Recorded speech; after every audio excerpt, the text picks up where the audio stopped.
उत्रेश्वर चषक फुटबॉल स्पर्धेच्या अंतिम सामन्यात आज पाटाकडील तालीम मंडळ आणि श्री शिवाजी तरुण मंडळ या पारंपरिक प्रतिस्पर्ध्यात लढत झाली। या सामन्यामध्ये दोन्ही संघाच्या खेळाडूंमध्ये मैदानातच फ्री स्टाईल हाणामारी झाली। पोलिसांनी मध्यस्थी करत वाद थांबवला आणि सौम्य लाठीमार करत गर्दी पांगवली।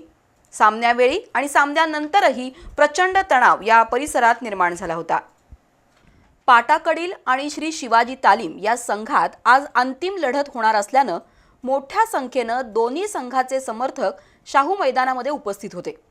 सुरुवातीपासून एकमेकांच्या प्रेक्षक गॅलरीकडे पाहून हातवारे आणि शिवीगाळ सुरूच होती।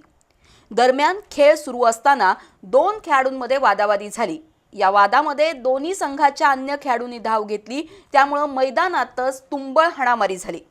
अशातच काही राखीव खेळाडूंसह संघ व्यवस्थापकांनीही मैदानात येत या वादात उडी घेतली।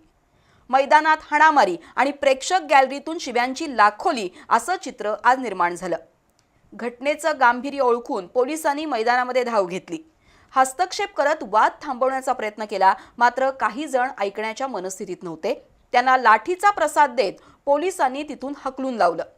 यामुळे सामना काही काळ थांबवण्यात आला। परिस्थिती काहीशी निवळल्यानंतर सामना पुन्हा सुरू करण्यात आला, पण त्यानंतर मैदान, प्रेक्षक गॅलरी आणि मैदानाच्या बाहेर प्रचंड तणावाची परिस्थिती निर्माण झाली।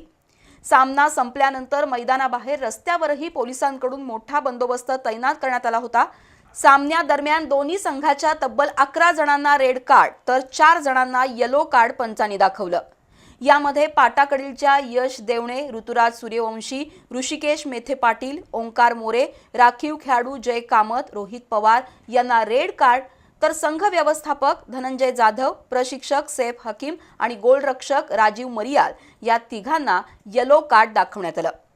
तर श्री शिवाजीच्या करण चव्हाण बंद्रे, संकेत नितीन साळोखे, विशाल पाटील, सुयश हांडे, राखीव खेळाडू अमन सय्यद यांना रेड आणि अभिषेक देसाई याला येलो कार्ड दाखवण्यात आलं।